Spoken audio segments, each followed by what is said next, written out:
जय जय श्री चैतन्य जय नित्यानंद। जय द्वैत चंद्र जय गौर भक्त वृंदा। जय जय श्री चैतन्य जय नित्यानंद। जय जय श्री चैतन्य जय नित्यानंदा। जय द्वैत चंद्र जय गौर भक्त वृंदा।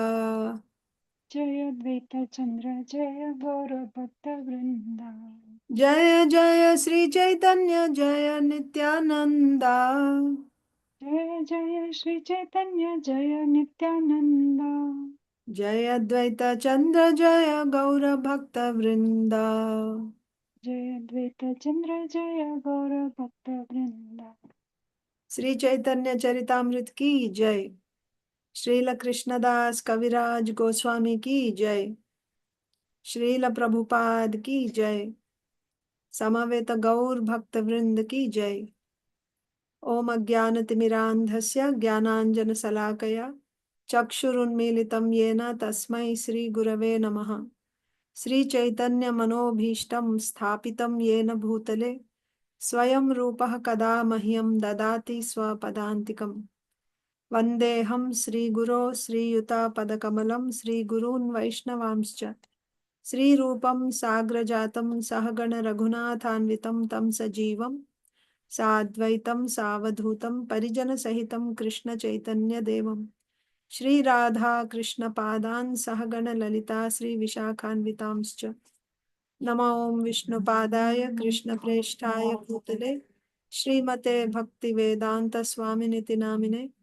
नमस्ते सारस्वते देवे गौरवाणी प्रचारिणे निर्विशेषा शून्यवादी पाश्चात्य देशतारिणे।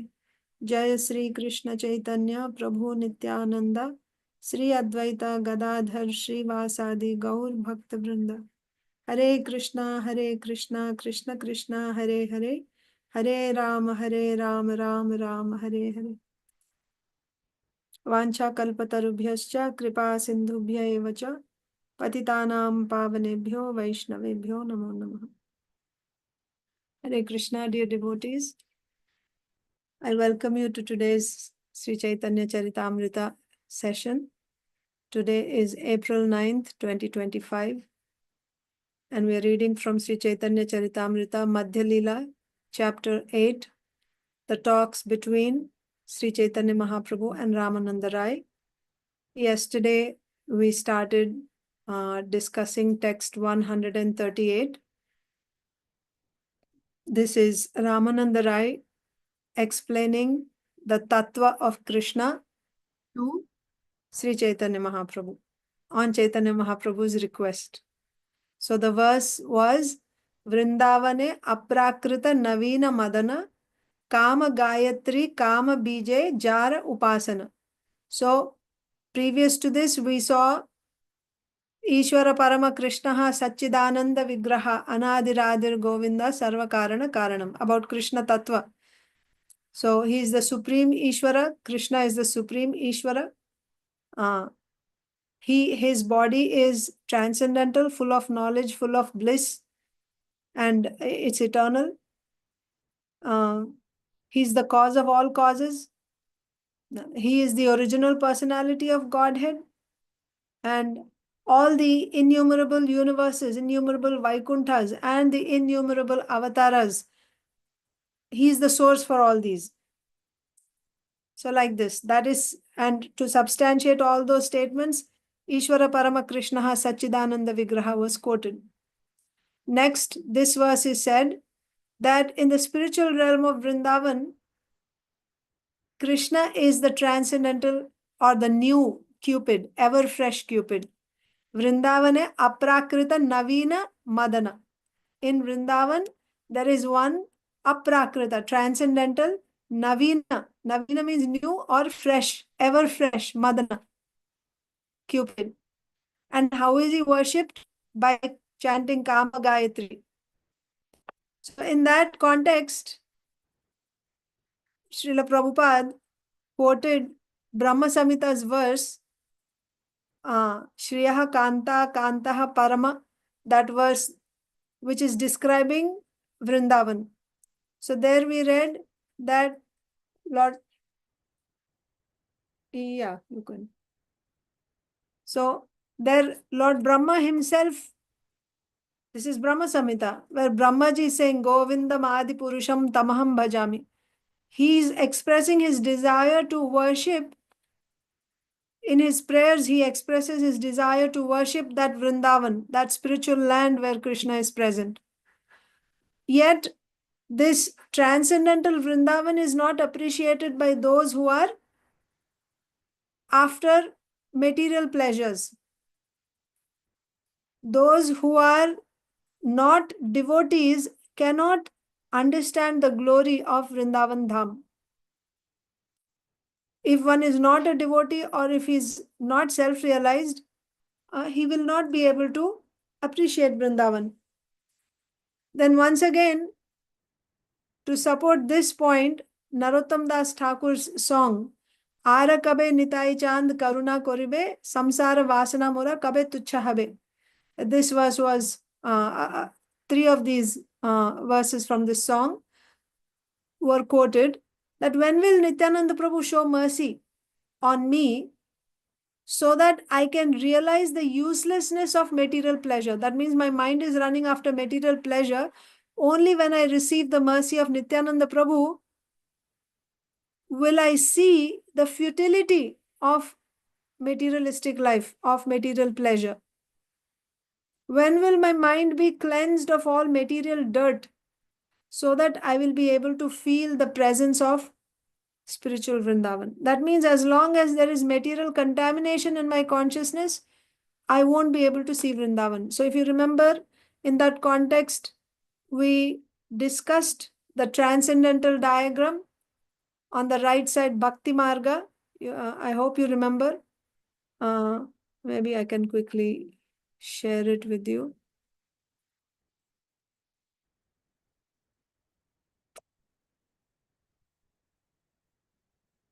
Oh, I didn't share it yesterday. I thought I was... Oh, acha, I was just sharing the ready-made picture, I think, and talking about it.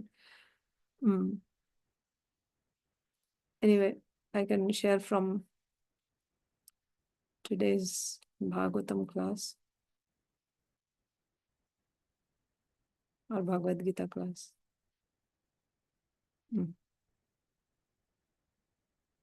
This does not have the bhakti described here. Anyway, this may be too... I'm just actually giving you a recap. I shouldn't be spending so much time here, but while we are here.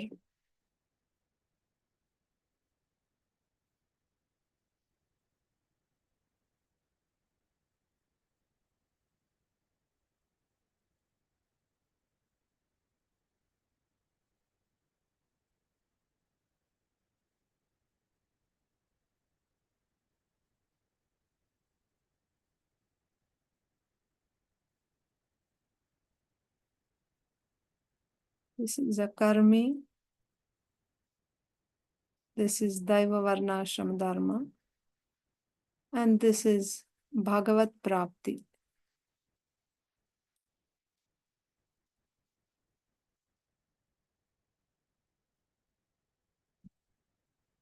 So this path is called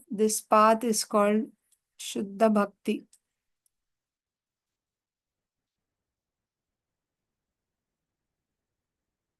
And here the entry door is Dridha Shraddha.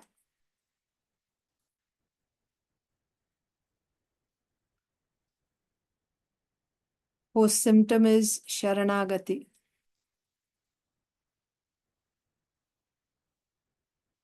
Then from here, your Shuddha Bhakti begins. That means there is Sadhu Sangha.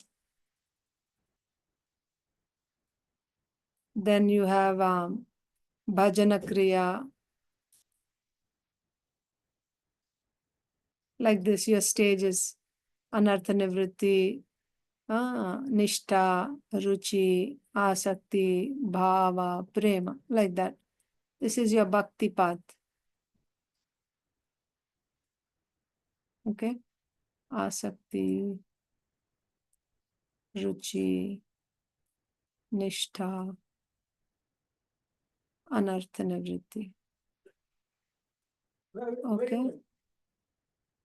So, this is Shuddha Bhakti.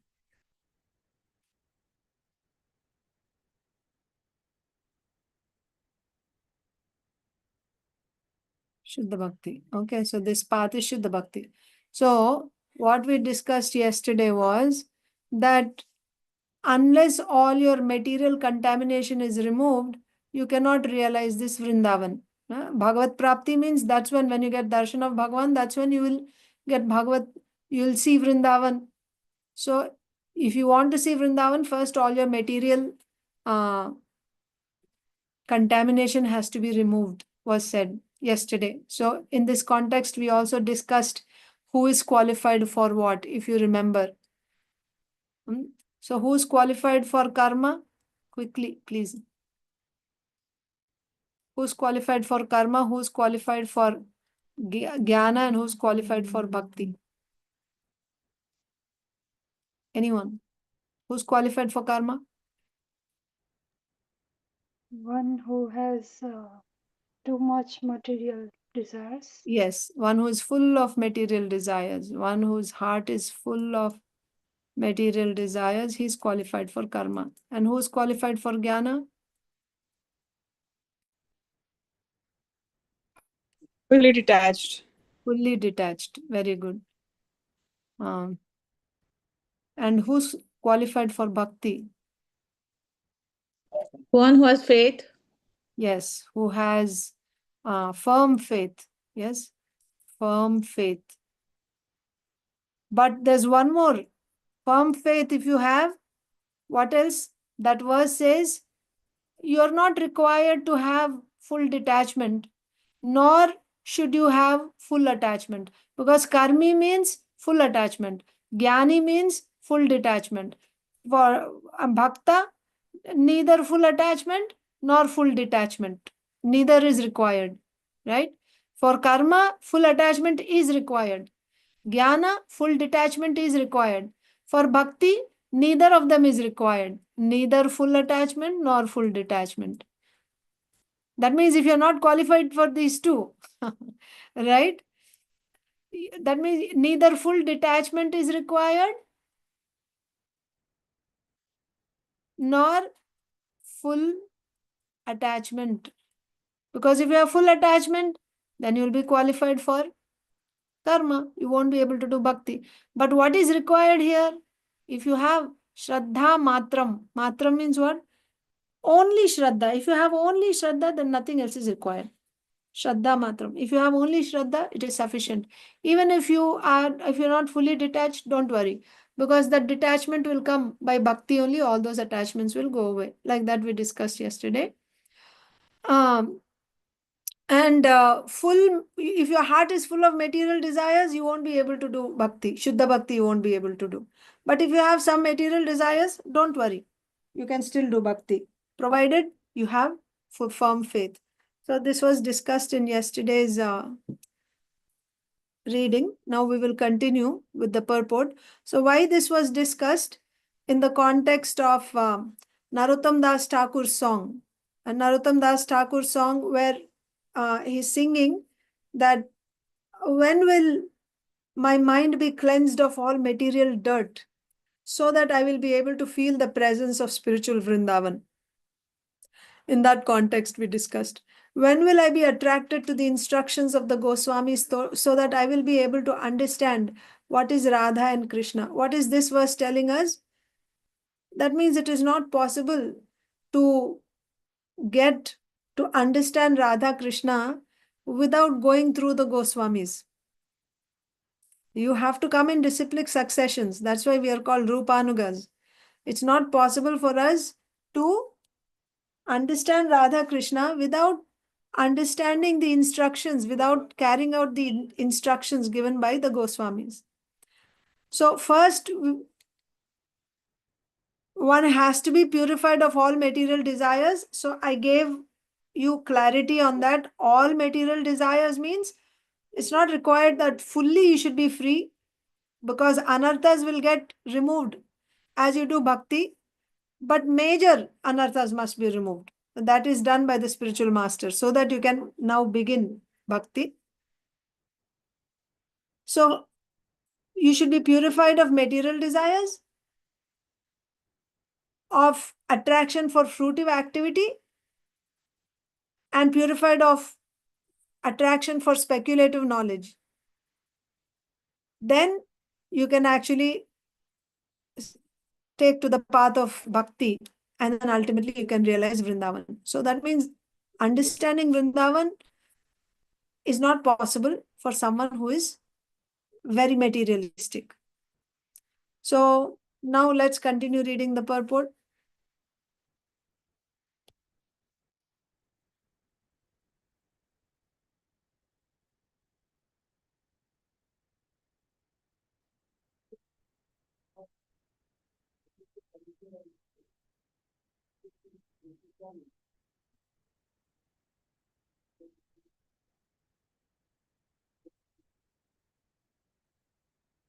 Sure, Mataji. Thank you, Mitravanda Mataji.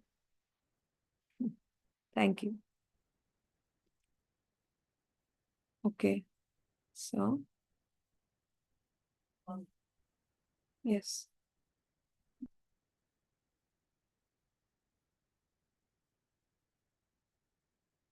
So we'll start from here now. Next. In reference to the words aprākṛta navīna madana.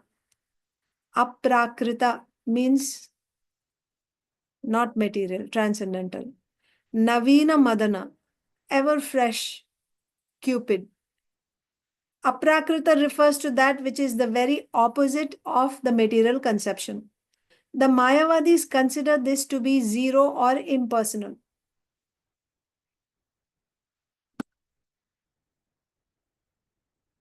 Everything that is material, the Mayavadis' conception is that for something to be spiritual, it has to be the opposite of material in every way. Whatever you see in this material world should be absent in the spiritual world. Therefore, the variety that we see, the form, qualities, everything, they nullify everything. So, according to them, aprākṛta means transcendental. According to them, transcendental means zero, impersonal. The Mayavadis consider this to be zero or impersonal, aprākṛta. But that is not the case. Everything in the material world is dull. But in the spiritual world, everything is alive. Everything is conscious. Matter is dull. Unless spirit moves it, matter cannot move on its own. That is why this material world is a combination of the marginal energy and the external energy. External energy is dull. The marginal energy is conscious. Yes, marginal energy is conscious. We were discussing this in, I think in the other class. Now, I kind of get confused which class I discussed, but it's the same philosophy. See, there is, the Lord has Bhagavan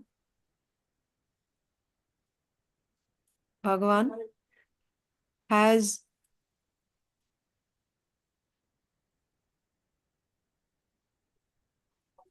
two. One is Chit Shakti. Chit means, you can say, conscious. And then it has Bahiranga Shakti.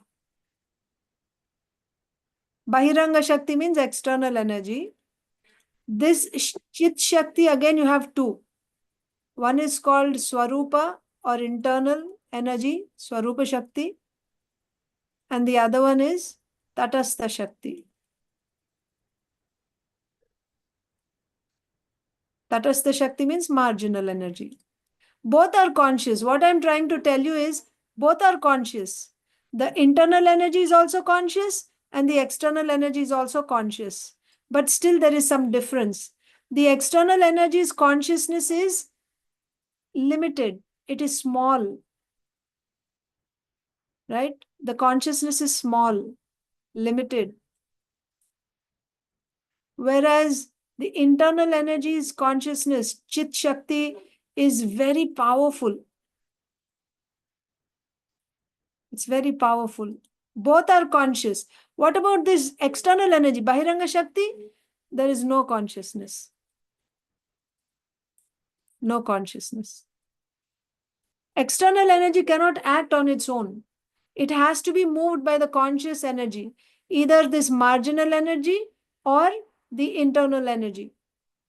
So, when there is creation, we know the Lord glances, right? The Lord glances on Prakriti. So, Prakriti is actually not conscious.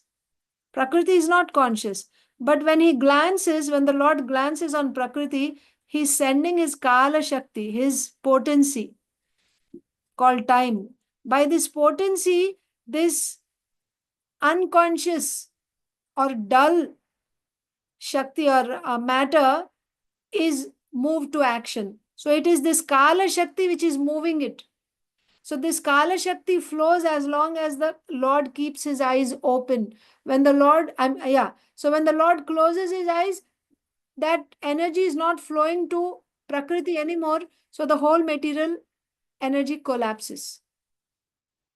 The whole material energy collapses. She cannot function. That's when there is annihilation of this creation. So the point is Bahiranga Shakti is dull. Bahiranga Shakti has no energy. Has no consciousness. So coming back to the purport, Srila Prabhupada is saying here that everything in the material world is dull because it is made of the external energy. Everything in the material world is dull. But in the spiritual world, everything is alive. What is the spiritual world? It's made of the internal energy. Internal energy is conscious. So everything is alive there. The trees, the leaves, the flowers, everything is conscious. The land, everything is conscious there, spiritual world. Whereas in the material world, everything is dull. The desire for enjoyment is present both in Kṛṣṇa and his parts and parcels, the living entities. Why? Because the living entities are also conscious beings. The Lord is the supremely conscious being, and the living entities are also conscious beings. Therefore, the desire for enjoyment is there both in Kṛṣṇa as well as his parts and parcels, the living entities. Anandamayo bhyasat. Anandamayo bhyasat means they're seeking ananda, pleasure. This pleasure-seeking tendency is there in the Supreme Lord as well as in his parts and parcels. In the spiritual world, such desires are also spiritual. Then what is the difference? Here also we are desiring. In the spiritual world also there's desires. What is the difference? The desires in the spiritual world are all spiritual. No one should mistakenly consider such desires to be material. So, in an immature state, acting like a sahajiya, sometimes in the neophyte stage, devotees try to imitate the eternally liberated souls, like the gopis, that we are also feeling like the gopis, or, we will dress nicely and so many things. We'll dance with Kṛṣṇa, things like that. But there's a gulf of difference. One is like iron and the other is like gold. So, there are desires in the material world, there are desires in the spiritual world. But these desires the desire here is because of lust. And the desire in the spiritual world is because of love. What is lust and what is love? Anyone remembers? What is the difference between lust and love? Krishna, for love for Krishna is actually love, and there's that saying, I forgot that. Okay. To please Krishna, and to do things for Krishna is love, and to desire for your own self is lust. Okay. I forgot that line. Okay. Tara Prem Nam, and I forget that Bengali. Okay. Priyanka Haripriya Mataji, you wanted to say? Almost same, Mataji. Same. Satisfying the senses of Krishna is love, and satisfying one's senses is lust. Yeah, this is more refined. Atmendriya Priti Vanja Taranam Kama. Krishnendriya Priti Vancha Dhare Premanam. That means wanting to satisfy my own senses is called Kama, lust. When I want to satisfy my senses, that is called Kama. When my desire is to satisfy Krishna's senses, that is Prema. So the difference between this Kama and Prema is like between iron and gold. What is the value of iron and what is the value of gold? Like that. So again, let's continue reading. So there are desires in the spiritual world. Krishna desires his pleasure seeking, and even his parts and parcels, the living entities, are also desiring, but there the desires are all spiritual. Those desires are out of love for Krishna, and they are meant for satisfying Krishna's senses. They're not meant for satisfying the dull material senses. No. No one should mistakenly consider such desires to be material. In the material world, if one is sexually inclined and enjoys sex life, he enjoys something temporary. His enjoyment vanishes after a few minutes. However, in the spiritual world, the same enjoyment may be there, but it never vanishes. So here you should understand the sexual enjoyment means the loving affairs between male and female. The gross form of sex is absent in the spiritual world. Prabhupada said that in Vaikuntha there is no sex. But here when it is said sex life means that loving relationships between a young boy and a young girl. So it is there in the spiritual world and it is there in the material world. But here, the gross form of sex life, it is only temporary and it vanishes after a few minutes. Whereas in the spiritual world, the same enjoyment may be there, but it never vanishes. It is eternal.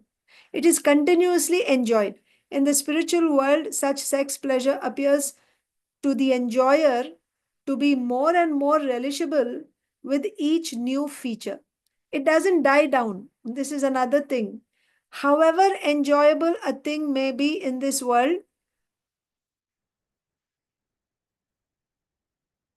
as you start enjoying it, the pleasure that you get starts going down. The more and more you get it, the pleasure starts reducing. And eventually you get disgusted. You don't even want to look at it. That's the nature of enjoyment in the material world, pleasure in the material world. Generally, we can take the example of food, right? The best food that you like. And if you were given that and if you were told to keep eating it every day, morning, noon, and evening, day after day after day, you wouldn't want to look at it, right? So, not prasadam, of course. Those who have a real taste for Krishna Prasad. Actually, those who have a taste for Krishna Prasad, they are relishing Krishna's mercy in that prasad. So they don't become bored. They can eat the same oat water every day, or they can eat the same khichdi every day. And each time they honor that prasad, they are experiencing, Krishna's mercy. So it becomes ever fresh. That is transcendental. That is obviously not material. But I'm talking about material. When you try to enjoy something in the material world, that pleasure keeps going down. It doesn't. But in the spiritual world, it's not like that. Here, Srila Prabhupada is giving the example of sex life. You get pleasure for some time and you become, like it's not there. It vanishes. That pleasure vanishes. Whereas in the spiritual world, the enjoyer gets newer and newer pleasure and it keeps increasing. Everything in the spiritual world is like that because it is not material. In the spiritual world, such sex pleasure appears to to the enjoyer to be more and more relishable with each new feature. In the material world, however, sex enjoyment becomes distasteful after a few minutes only, and it is never permanent. Because Kṛṣṇa appears very much sexually inclined, he is called the new Cupid. So you may wonder why here navīna madana is used. So that is being explained here. Cupid is called the god of love, isn't it? And Kṛṣṇa is the supreme god of love. He is the supreme. In beauty and in enjoyment, he is supreme. He has many, he is most attractive. And he's fresh because neither that relationship with the Lord never becomes stale. That enjoyment never dies away.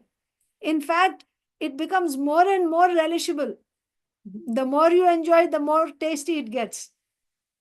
So therefore, because in this verse, Kṛṣṇa is called navīna madana, this is being explained, because Kṛṣṇa appears very much sexually inclined. Why it is said he is very much sexually inclined? You see, rasa dance is the topmost pastime of the Lord, the highest pleasure, rasa dance. What is this rasa dance? It's a dance, like a ball dance. It's a dance where Kṛṣṇa is dancing with so many millions of gopis are there, and he's dancing with them. So that is why it is said that he is very much sexually inclined. He is with so many young ladies. He is called the new Cupid in the spiritual world, in Vrindavan. There is no material inebriety in such desire, however. This is very important. Now, you may not compare it with material love affairs in this world. There is no material inebriety here. It is completely transcendental. So you may not compare it with the material sexual affairs between a young boy and a young girl. Gayantam trayate yasmad Gayatri tvam tatah smrita. One who chants the Gayatri mantra is gradually delivered from the material clutches. One who chants the Gayatri mantra is gradually delivered from the material clutches. In other words, that which delivers one from material entanglement is called Gayatri. An explanation of the Gayatri mantra can be found in the Madhya Lila, chapter 21, text 125. Kāma-gāyatrī mantra rūpa haya Kṛṣṇera swarupa sārdha chabbisha akshara tara hoy se akshara chandra hoy Kṛṣṇa kori uday trijagat koila kāmamaye. The Kāma-gāyatrī mantra is just like a Vedic hymn, but it is the Supreme Personality of Godhead Himself. Mantra, that mantra, just like Hare Krishna Maha Mantra is not different from the Supreme Lord. Like that, the Kāma-gāyatrī mantra is a Vedic hymn, but it is the Supreme Personality of Godhead Himself. There is no difference between the Kāma-gāyatrī and Kṛṣṇa. Both are composed of 24 and a half transcendental syllables. See Madhya Lila, chapter 21. We didn't come there yet. We will read when we come there. Text 125 to 29. That means Kāma-gāyatrī and Kṛṣṇa himself, they're composed of 24 and a half transcendental syllables.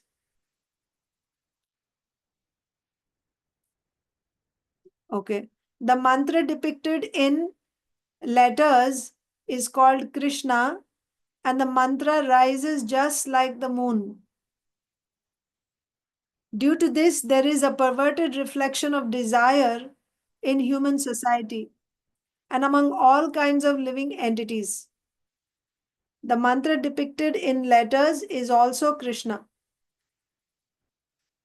The mantra is also Kṛṣṇa. And the mantra rises just like the moon. Due to this, there is a perverted reflection of desire in human society and among all kinds of living entities. What happens when the moon rises? Moon is the deity for the mind.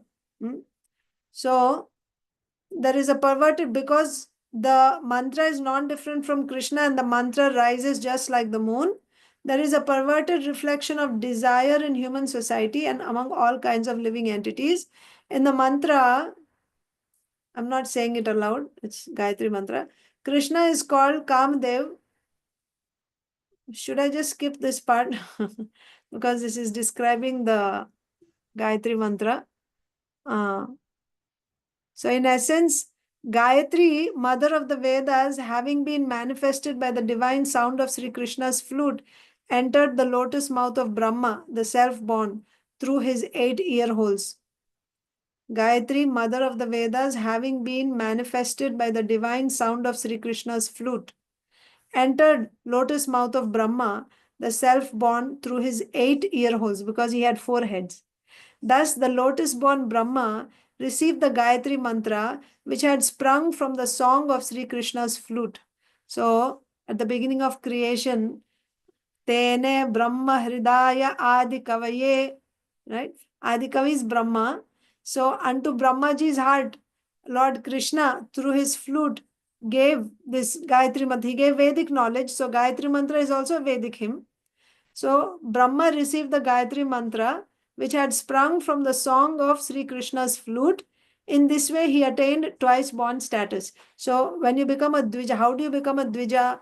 You get this Gayatri mantra in that Upanayana Samskara. That's when you're called a Dvija. So, Brahmaji received this Gayatri mantra from Kṛṣṇa through the song coming from his flute. And then Brahmaji became attained the status of a twice-born Dvija. Having been initiated by the Supreme Primal Preceptor Godhead himself, enlightened by the recollection of that Gayatri which embodies the 3 Vedas. Enlightened by the recollection of that Gayatri which embodies the 3 Vedas, Brahma became acquainted with the expanse of the ocean of truth. Then he worshipped Sri Kṛṣṇa, the essence of all the Vedas, with a hymn.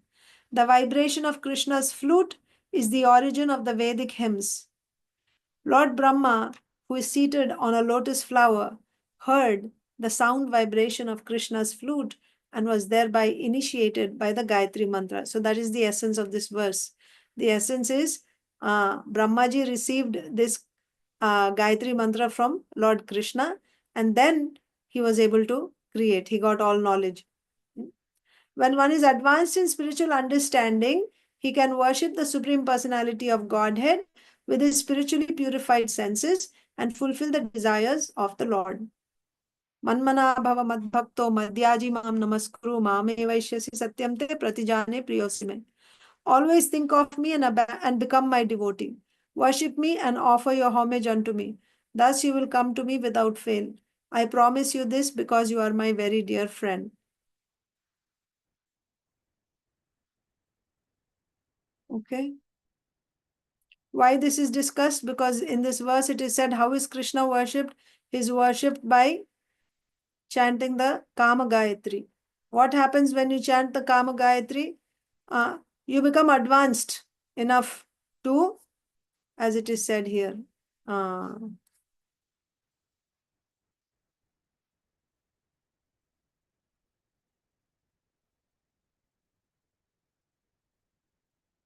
because Kāma-gāyatrī is non-different from Kṛṣṇa.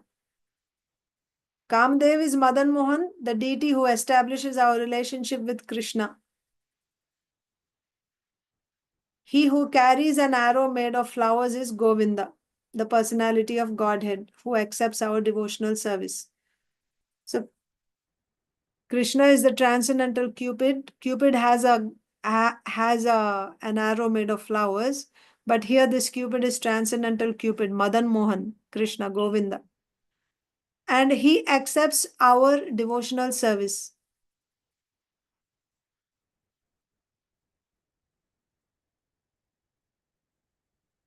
This Kāma-gāyatrī simply does not belong to this material world.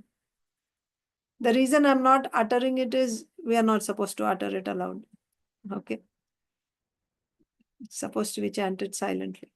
When one is advanced in spiritual understanding, he can worship the Supreme Personality of Godhead with his spiritually purified senses and fulfill the desires of the Lord. Okay, I think that much is enough for this verse.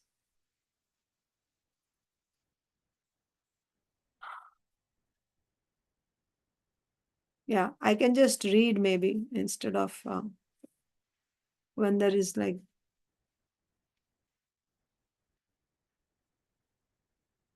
Okay, next verse.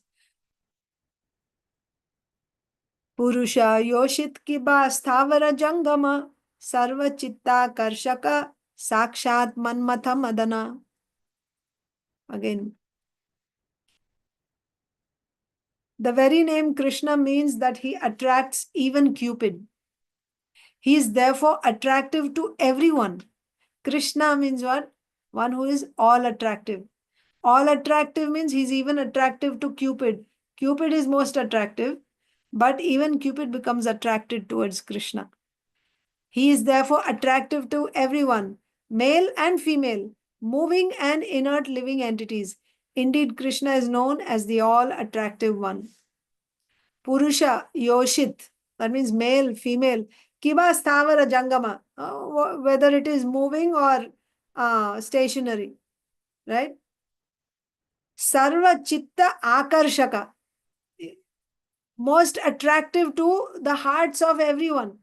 Sakshat manmatha madana, he is directly manmatha madana, means the captivator of Cupid, one who captivates even madana.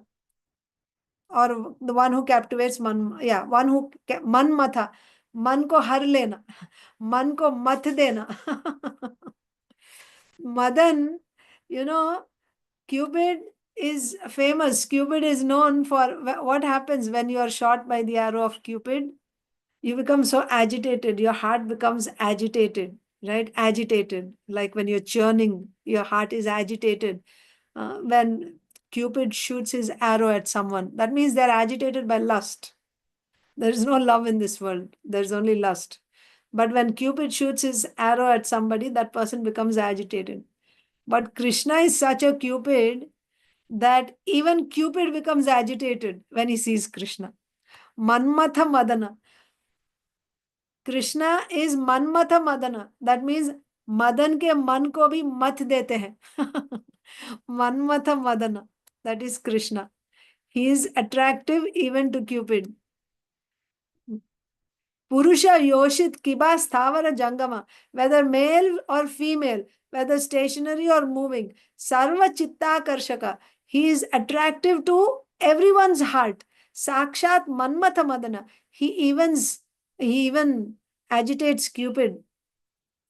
The very name Kṛṣṇa means that he attracts even Cupid. He is therefore attractive to everyone, male and female, moving and inert living entities.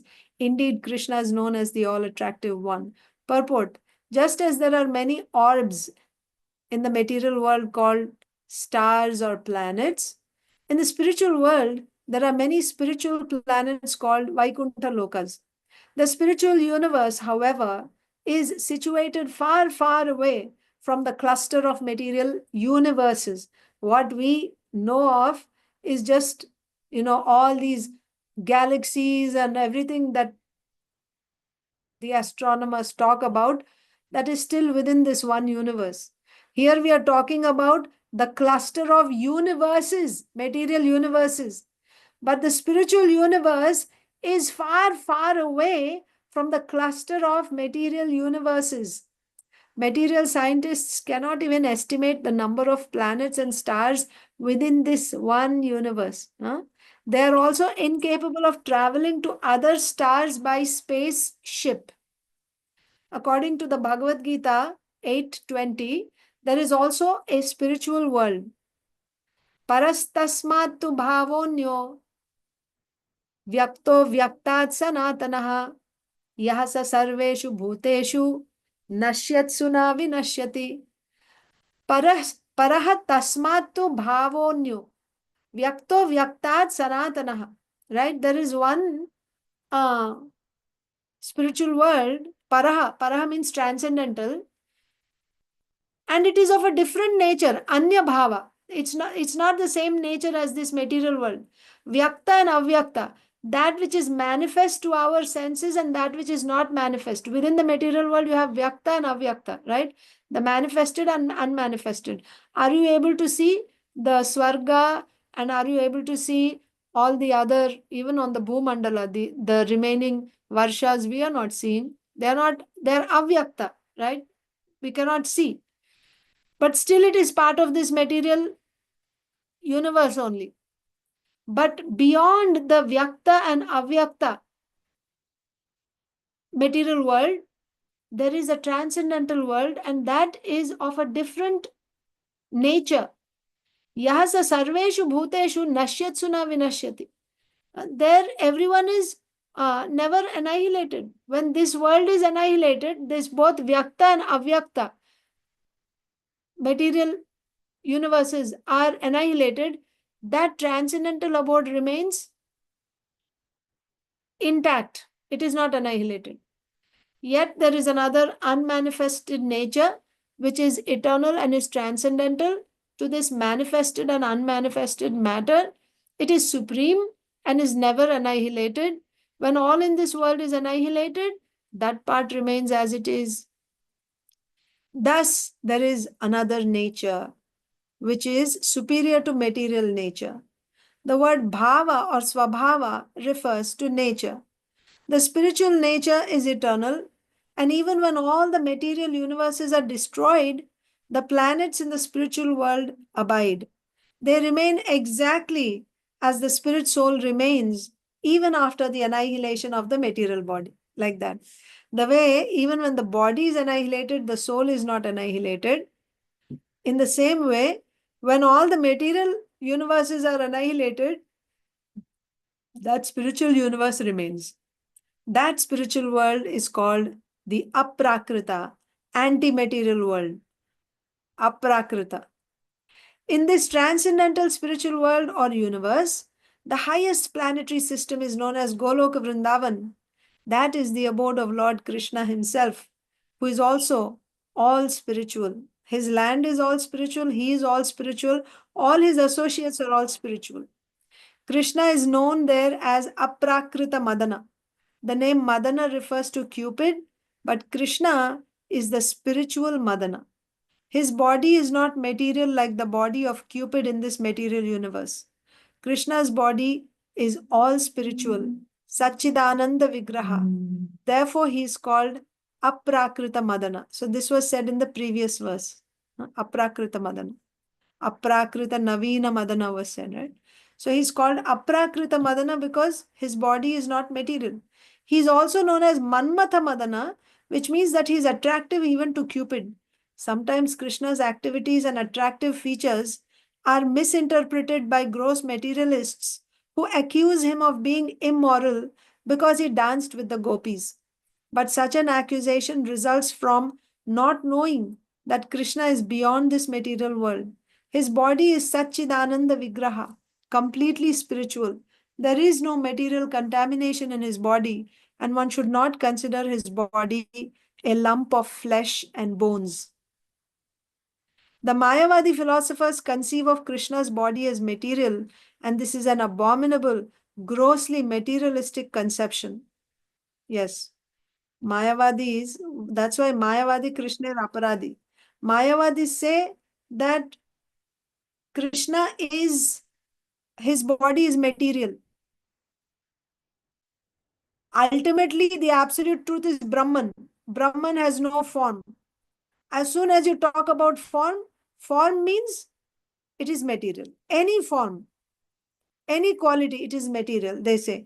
So therefore, when you talk about Kṛṣṇa's form, Kṛṣṇa's activities, pastimes, they say it is all material. So the Mayavadi philosophers conceive of Kṛṣṇa's body as material, and this is an abominable, grossly materialistic conception. Just as Kṛṣṇa is completely spiritual, the gopis are also spiritual, and this is confirmed in the Brahma Samhita 537.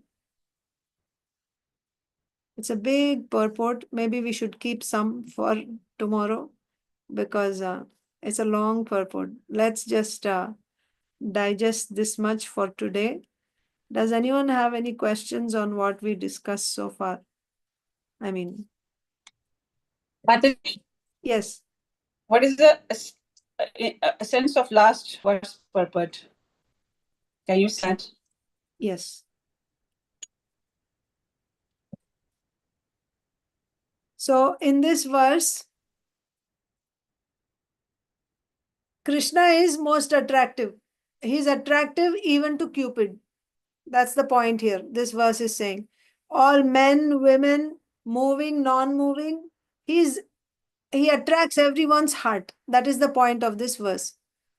So, Last verse, Mataji. Last verse you said, previous verse. Yes, previous verse. Acha. Okay. So that verse was saying that Kṛṣṇa is, so all these verses are about Kṛṣṇa's tattva. So this verse is saying that Kṛṣṇa is the transcendental Cupid of Vrindavan, who is worshipped by chanting Kāma-gāyatrī. So then that is explained like this. How Kṛṣṇa is worshipped. What is this Kāma-gāyatrī? And what is aprākṛta? He is transcendental. Aprākṛta means you understand. He is transcendental. His body is transcendental. Then just Vrindavan is described. How Vrindavan is also transcendental. That is described. But nobody will, unless one is purified in heart, he will not be able to appreciate the land of Vrindavan. That's why Narottama Das Thakur's prayers are quoted. So this is about the first word, vṛndāvane. So what is this? In Vrindavan, Kṛṣṇa is the transcendental Cupid. Vrindavan itself is transcendental. It is so glorious that Brahma himself is praying to worship that land of Vrindavan. But not everyone appreciates. Those who have contaminations, material contaminations, they will not be able to appreciate. And also those who didn't receive the mercy of the Goswamis, who don't follow the instruction of Goswamis, they cannot understand. Then what is aprākṛta, navīna, madana is explained. So aprākṛta means again transcendental, and his ever fresh Cupid is said. So then the desire for enjoyment, because when you talk about Cupid means what? The god of love, right? So what is Kṛṣṇa doing? Why is he called madana? Because he's enjoying loving affairs. So he's called madana. But he's not material madana, he's aprākṛta. That's why his body is transcendental is said. He is not material, he is transcendental. So there it is said that, but Mayavadis will say aprākṛta cannot have any form, but that is wrong. He has a form, and that form is not material, it is completely transcendental. Okay? And he has desires. So when he has a form, he has desires to enjoy. Not only him, even his parts and parcels also have a desire to enjoy.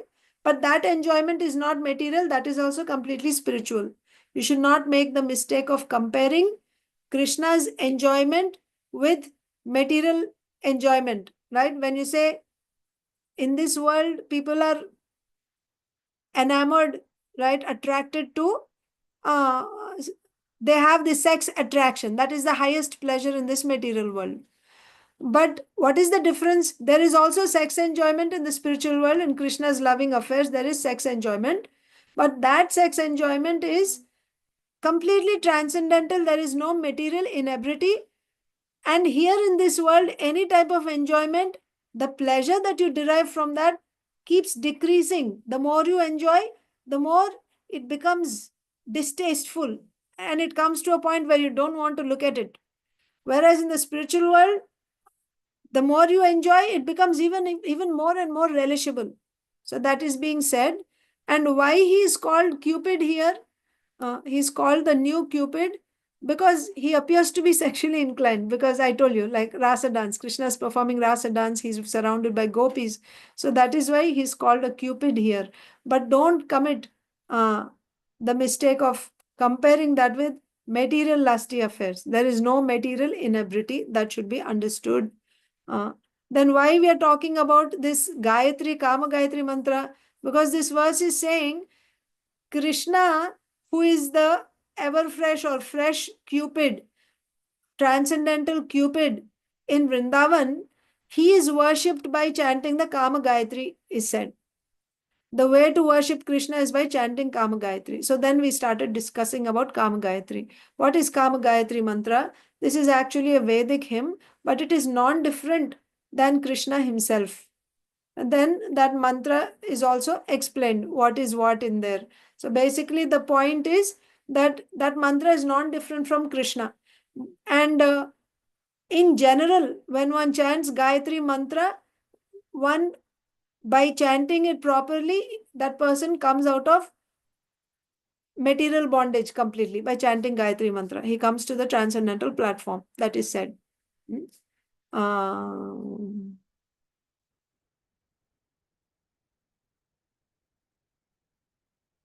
Gayatri mantra is the mother of the Vedas, having been manifested by the divine sound of Krishna's flute. So how Brahmaji received this Gayatri mantra from Krishna's flute is said. And by that, his knowledge, was, he became acquainted with the ocean of truth. That means he got all knowledge. All Vedic knowledge he received from the song of Krishna's flute. And in that he also received Gayatri mantra. By that he became initiated. And then he worshipped Sri Krishna. That means when you receive Gayatri mantra, then you just like when you get second initiation, that's when you can worship the deity. Archa Vigraha, right? Deity worship you can do after you receive your second initiation. So that is why Gayatri is essential. By chanting this Gayatri mantra, first Brahmaji became initiated, he received this Gayatri mantra, then he worshipped Krishna. So within the Gayatri, you have, you have Guru Gayatri, you have Gaur Gayatri, then you have Krishna Gayatri, Kāma-gāyatrī, like that. So you have to, when you chant the Gayatri mantra, you become qualified to worship Krishna. So that is why here it is said that the way Krishna, who is the transcendental Cupid, is worshipped is by chanting this Kāma-gāyatrī. And this Kāma-gāyatrī is non-different from Krishna himself. And this you will receive at the time of your second initiation, especially in the Gaudiya Vaishnava line. It's not that everyone receives the same mantra. Of course, in our line, we will receive, everyone will receive. But otherwise, yeah, Gaudiya Vaishnavas receive this because this is specifically meant for, Krishna, Gopinath, the Lord of the Gopis, Radha Krishna worship is through Kāma-gāyatrī. Okay, Priyanka Mataji, was that okay? Yes, Mataji. Thank you very much. Okay. Any other questions? Hare Krishna, Mataji, please accept my humble pranam. Pranam. Prabhupada Prabhupada. Mataji, when you are chanting the Gayatri mantra,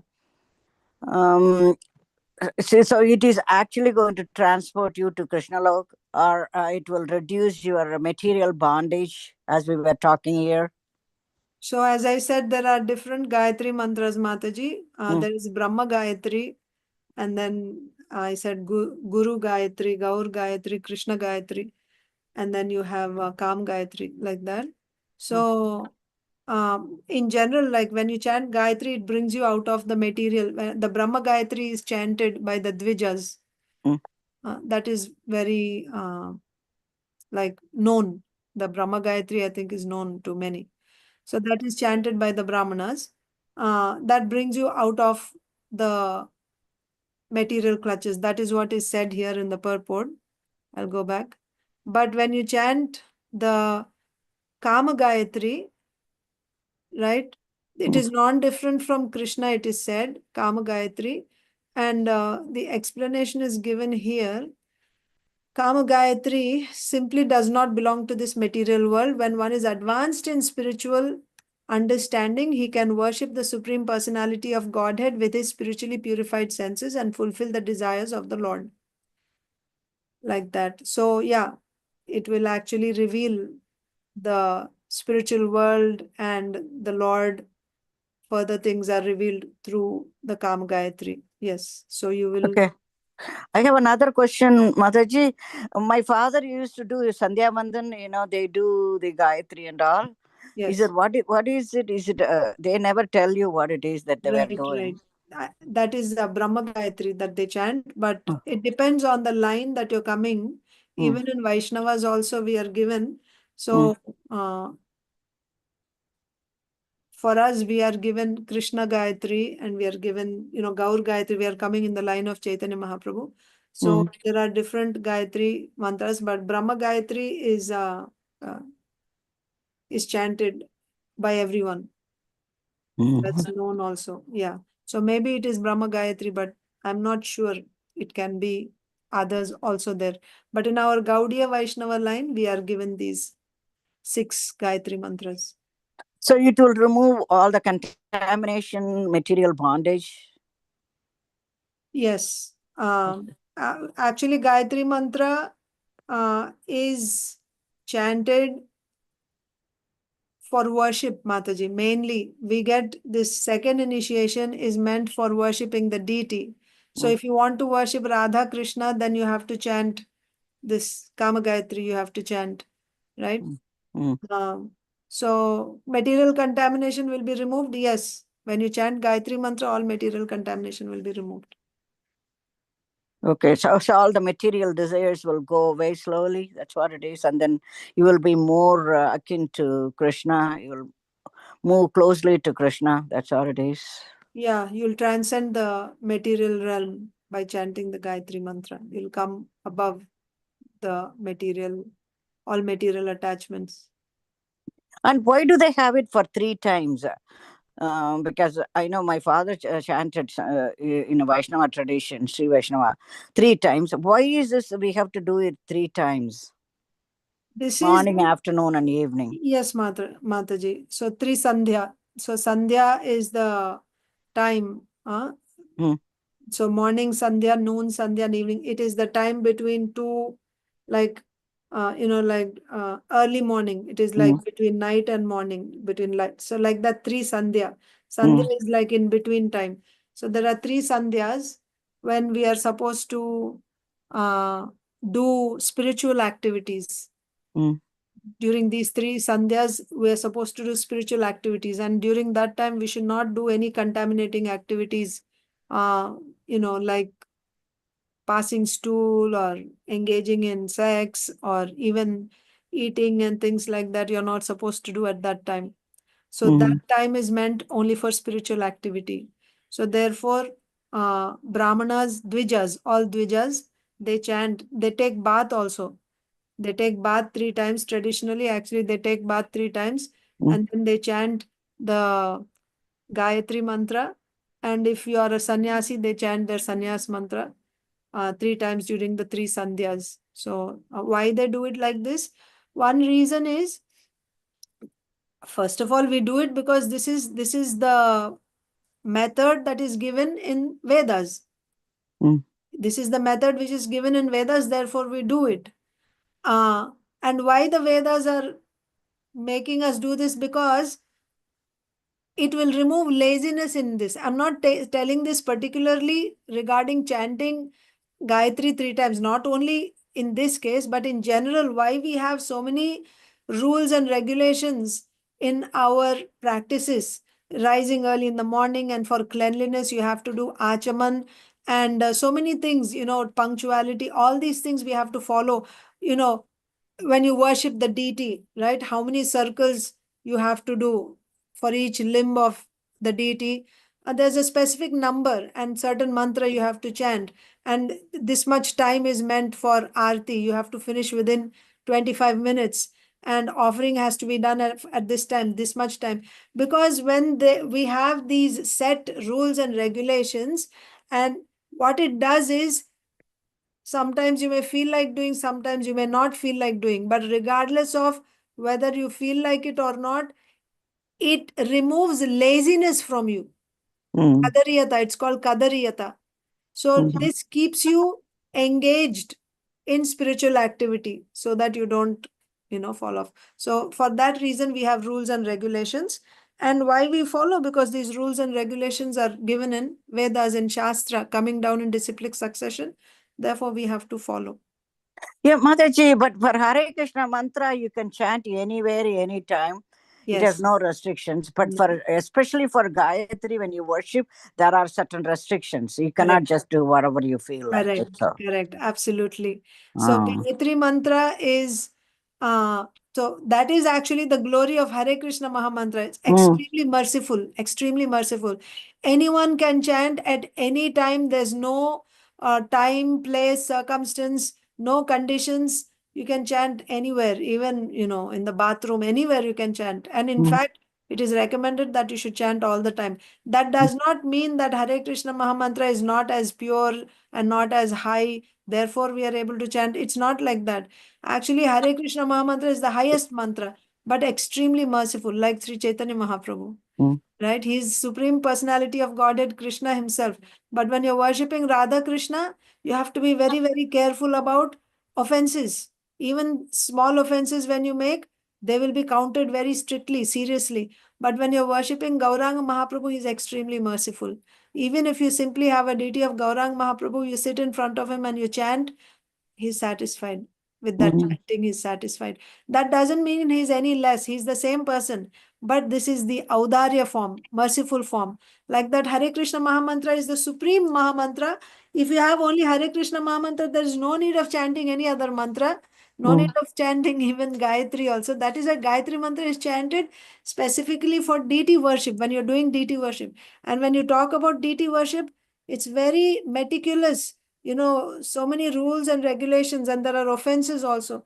Deity worship is the path for deliverance in Dwapar Yuga.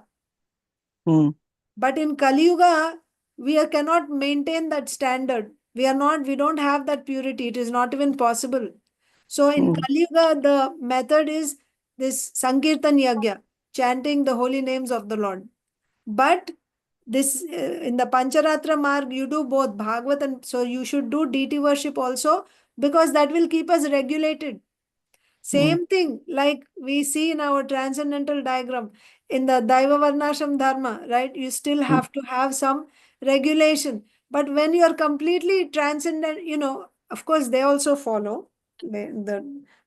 Anyway, that's a lot of discussion. But it keeps you, deity worship, what deity worship does is, the tendency of the mind is to look for some, find a comfortable place and relax. But deity worship keeps us on our toes all the time. You have to, because the deity is there. Deity is, the person sitting there. So you have to, at this time, you have to make this offering. You have to do this arti. You have to clean. You have to wake up the deity. You have to bathe the deity, dress the deity. Your mind and you don't get any chance to get distracted here and there. It's a full-time job, like having a baby at home. But here, this is transcendental, right, Lord? And the demands are high. You have to, especially when you're worshipping in the temple, home standards are relaxed, but temple standards are really high. But why? Because it keeps you focused. So that is why the standards are strict, and the mantra also, Gayatri mantra also, when you chant, there are so many rules and regulations to remove that laziness from you. It will make you steady. Mataji, the same token, we have Ram Navami, we have Ram Parivar. So is the mantra different? Whatever we did, how are we going to, how do we know we have that energy of that, just like we have Krishna, that energy is being infused in Ram Parivar? And what is it we are doing? What is it we are chanting for them to invoke that energy or invoke his kindness? Because we don't know, they are here, but we don't know where it came from, what it is that's going on. But what kind of mantra are we going to chant for Ram that is different from Krishna, to invite him and be in the place so he can give his energy to all of us? Krishna is like $100. All other expansions are like $10, $5, $50. Everything is included in Krishna. So actually, original personality of Godhead is Krishna. And within Krishna, everyone is there. That means Krishna, one quality, when that is highlighted, then that deity is called Ramchandra. And another quality is highlighted, then that deity is called Varahadev. Some other quality is highlighted, he is called Narasimhadev. Actually, he is Krishna only. But just when a particular quality, so if you are worshipping Krishna, then automatically it includes worship of all other deities. So you can just chant Hare Krishna, Mataji. Oh, okay. I was just wondering when they were doing that, what is the special mantra they have to recite to bring the energy into the Archa Vigraha of Lord Ram? When they're installing the deity, you mean? Mm. Well, I don't know whether it has been properly installed, but we did the Abhishek for them, right, at the temple. But the we don't know temple- who installed them or what kind of mantra it goes into that, because my father used to tell us when you are having the like a brass deities and things like that, we have to have some pujari, somebody who is higher, they have to come and do something for them Of to course, the get first the time energy. when they do. I don't know. I also don't know, Mataji, but I think they belong to. I mean, they're being worshipped by some devotee. I'm assuming in their home, so they must have done some, in deity welcoming ceremony. Usually, devotees do that when they first bring deities. So usually they do like that. So yeah, but no, any other sampradaya, do you do that invoking of the deities when yes, pujari Prana comes in and Pratishtha. does it? Prana Pratishtha is done. All temple deities in ISKCON, they're all Prana Pratishtha is done, and in some grihasthas homes also. But when you do Prana Pratishtha, then you have to follow the exact same standard as it is being followed. It's In the temple? God in the temple, yes. Oh. That's why. So therefore, when you have a family and if you don't, not that if you have a family, if you don't have a person or enough means, resources to worship the deity like that, it's better not to do prana pratishtha that way. But when they do deity welcome ceremony, they have lower standards that you can maintain in the house. Still you're worshipping, but not on the same level as in the temple. Yeah, Like yeah, so okay. many offerings a day and so many aratis and everyday bathing and all that. That standard won't be there at all. Okay, okay. Yeah, I was curious because the way you say, I mean, Krishna is, I mean, they all came from Krishna, but I was wondering, you have to have a different chanting of mantra for Lord Ram, and you are bathing, time comes, you have to chant a different mantra for him, something like that. I was thinking along the lines. So. Oh, like that, huh? We do have, like when you get your Brahman Diksha, each deity has there's a Moola mantra for each deity when you're worshipping. If you're worshipping Lord Narasimhadev, like in our ISKCON temples, we have Narasimhadev, we have Jagannath, Baldev, Subhadra, we have Gopalnathji in some temples, Gaur Nitai, we have Radha Krishna, of course. So for each deity, there is a Govardhan. You have a separate Moola mantra that has to be chanted. So for Lord Ramchandra also, there will be a Moola mantra. That means whenever you make an offering, you chant that Moola mantra and you make that offering. That is there. We also do that. So for each deity, there is a Moola mantra. Oh, okay. So, okay, thank you, Mataji. Yeah, I was just a little curious, it should be different or it is same. But I think when you take the Brahminical initiation, that is different. And I think it depends on your guru, what he gives, or it is a standard for every guru when they do the Brahminical initiation. The Moola mantra will be standard only, but yeah, exactly what type of worship you will do and which mantras you will chant and all that, the guru will prescribe, he will give. Coming in that line of disciplic succession. Whatever he's received from his guru, he will pass it on to the disciple like that. Yeah. Oh, thank you so much. And you have to find out about the Shivalok, where the Shivalok is existing. Yeah, I did. When you get a chance, someday, and take your time. But we are reading we are reading Vaikuntalok. Yes, In Mataji. Brihat Bhagavatamrita, Yes, the Mataji. Gopakumar is entering into Vaikuntha. Yes. So it is after, the Brahmajyoti, after Brahmajyoti, then Shivaloka will come. And after Shivaloka, then there is Vaikuntha. But still, there are some questions that I also have. We can get more information in Brahma Samhita. Just I didn't get a chance to Yeah, you We'll take your study in time. But detail. I mean, we are reading on, and when the question somebody asked, I wanted to know also which point, because you were explaining so nicely about different lokas. Yes, Mataji. And then I was in between that loka. It is located, but it's okay. Take your time, please. Thank you. Thank you. So we will Appreciate end that. here. Thank you. Hare Krishna, dear. Hare Krishna. Thank you. Thank you. Sri Chaitanya Charitamrita ki jai. Jai. Thank you, Srila Mataji. Prabhupada Hare jai. Krishna. Hare Krishna. Thank Thank you, you. Mataji. Hare Krishna. Hare Krishna. Thank you. Thank you. Hare Krishna.